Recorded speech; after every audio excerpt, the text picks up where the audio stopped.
o combo da censura e a estatização da internet. Opa, como assim, Cláudio? Deixa eu só fazer uma parte aqui, ó. Dá uma olhadinha nessa imagem aqui, que maravilha.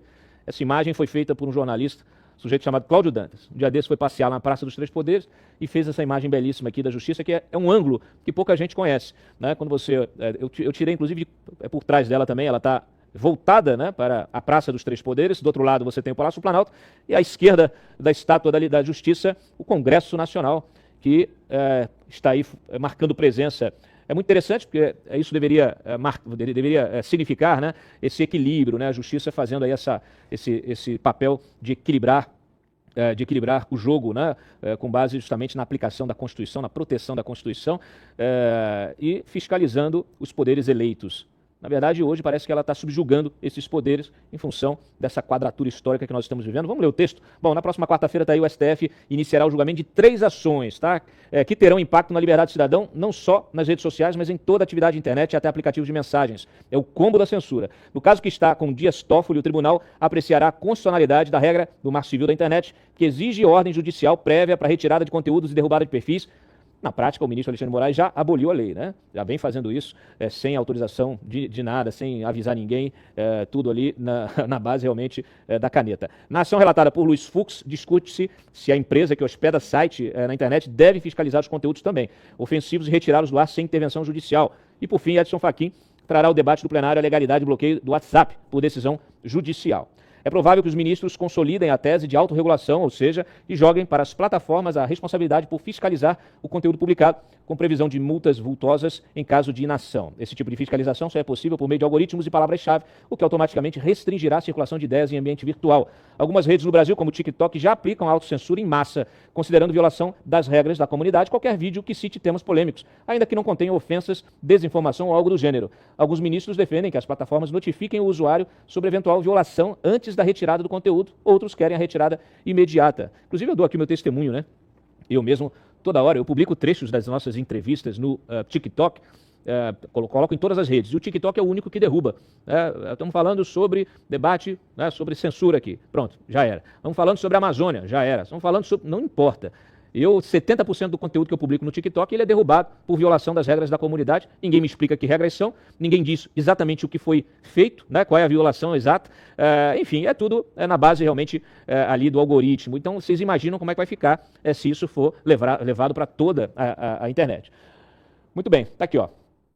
O artigo 19 do Marco Civil da internet estabeleceu que os provedores de internet só poderiam ser responsabilizados por conteúdos gerados por terceiros se não cumprissem uma ordem judicial específica para removê-los. Para piorar, há no STF quem defenda que o poder regulatório seja atribuído à Anatel, partindo da interpretação de que a internet deve ser equiparada a TVs e rádios, concessões públicas que dependem de autorização governamental.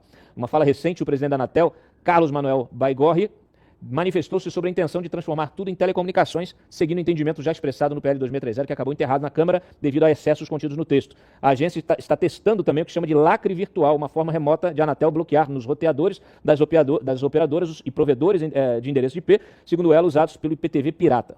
Aí aqui, ó, uma frase do Thiago Ayub. Mas quem escolhe esses IPs é ela, por constatações dela, num prazo que ela quiser, sem possibilidade de pedido de revisão, sem contraditório e tudo em sigilo. Hoje é quase assim, mas com uma importante diferença. Ao menos cada uma das 20 mil empresas que compõem a cadeia recebem ordens, semana sim, semana não, de bloquearem conteúdos. E nós, sou destinatário dessas ordens, somos obrigados a manter sigilo sobre essas listas de bloqueios. Está aqui do Thiago Ayub, que hoje está conosco. Fiz questão, eu vi a publicação dele na rede social, fiz questão de trazê-lo justamente por esse conhecimento que ele tem. Segundo ele, inclusive, a Anatel tenta automatizar o processo sem conhecimento do próprio judiciário ou do legislativo e da sociedade. Se alguém apertar esse botão de forma maliciosa ou por acidente ou por ter invadido ciberneticamente a Anatel, teremos instalado o botão nacional instantâneo da censura na internet brasileira. A Anatel terá o poder de bloquear IPs e todo o conteúdo por ele hospedado instantaneamente em todo o país. Muito preocupante. Então tá aí, esse é o cenário.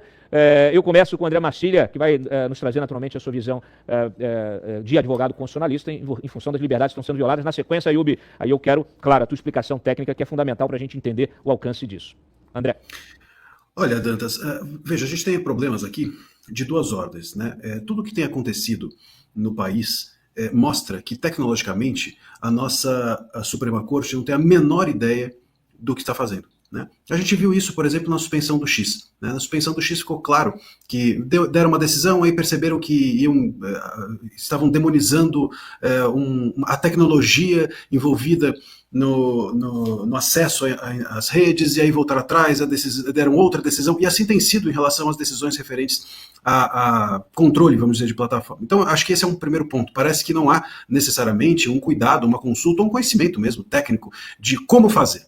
Agora, para além disso, tem uma questão jurídica que eu acho que é tão ou mais preocupante, porque como você não sabe como fazer algo, você tende a fazer errado. Agora, juridicamente, também parece que eles não sabem o que fazer. Porque esses conceitos de desinformação, esses conceitos de fake news, esses conceitos de discurso de ódio, que parecem ser justamente os conceitos que eles desejam alvejar, que eles desejam destinar todo e qualquer controle, são conceitos hoje subjetivos e não legislados. Ou seja, o que é desinformação, fake news, discurso de ódio hoje, não está claro, pacificado, ou não é um conceito jurídico compartilhado pela coletividade.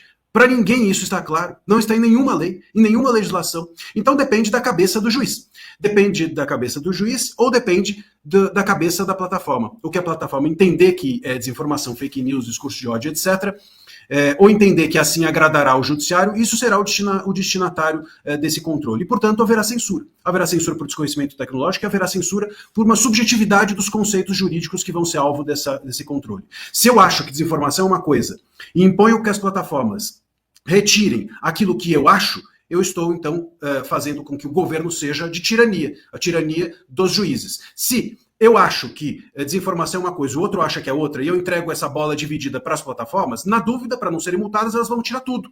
E, de novo, a gente está, então, diante da censura. Então, não tem como escapar, seja por desconhecimento tecnológico, seja por a existência de conceitos jurídicos não compartilhados, nós estaremos, inevitavelmente, seja a regulação que for feita pelo STF, nós estaremos diante de censura. E uma censura promovida irregularmente, óbvio, porque toda censura é irregular, mas uma censura que atropela o legislativo, que já não quis tratar desse tema e agora nós teremos então uma regulação feita pelo STF.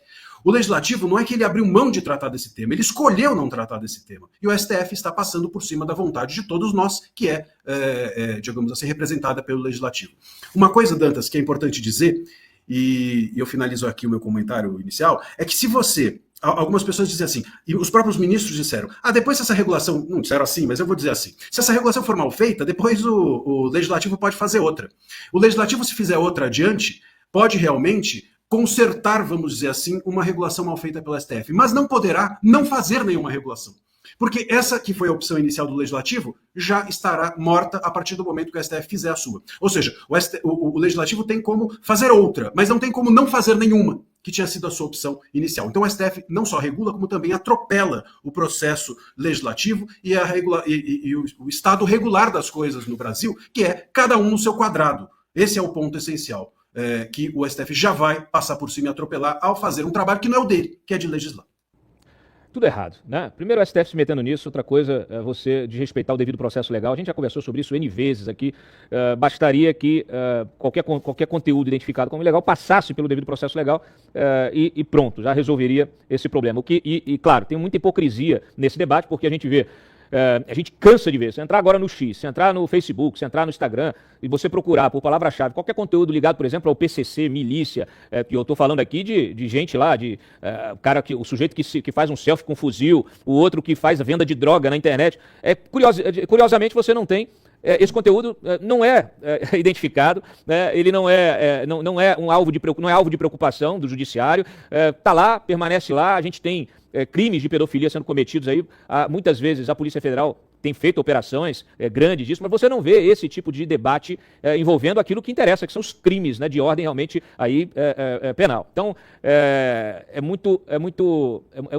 um debate hipócrita, porque ele está restrito a essa história de fake news, de desinformação, de discurso do ódio, e a gente também não vê discurso do ódio da esquerda sendo retirado da internet. Mas enfim, vamos seguindo aqui. Ayub, como é que você vê essas iniciativas, essas ações que serão divulgadas, que serão analisadas e também, naturalmente, aí a gente pode avançar depois na questão da Anatel? Eu vejo com muita preocupação, porque ela é um dos primeiros capítulos do desmonte daquilo que é a internet. A internet ela não é uma força da natureza, como muita gente costuma tratar, não é um produto especificamente. A internet é uma comunidade global, nossa primeira grande aldeia global.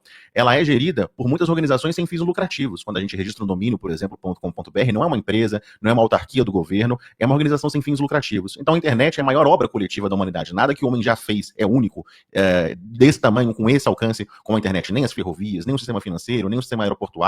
E mais recentemente a internet ganhou a atenção de quem tem um status quo, tem um status de poder, né? A internet andou sem regulação por muito tempo e graças à falta da regulação minuciosa é que ela é próspera. No Brasil, por exemplo, a gente houve um processo de desburocratização no processo de abertura de provedores, e por isso o Brasil é o país com mais provedores de acesso à internet, são 20 mil empresas atuando nesse segmento. Então, diferentemente da telefonia móvel, por exemplo, que é necessária uma autorização do governo para ter um provedor de internet no Brasil, pelo menos enquanto conversamos, não é. Então, quando a regulação ela é reduzida ou flexibilizada, a gente tem uma prosperidade no mercado e na oferta de serviços para os consumidores. E a pluralidade de ferramentas, plataformas de discurso na internet também é fruto dessa falta de regulação, né? Enquanto as telecomunicações são altamente reguladas, o conteúdo que passa por elas, que é a internet, não é regulado. Então a Anatel, que é uma agência de telecomunicações, ela regula o meio físico, os cabos, os sinais, as frequências, mas o conteúdo aqui do Cláudio Dantas ou o conteúdo que uma emissora de TV aberta faz, especificamente não é alvo de regulação.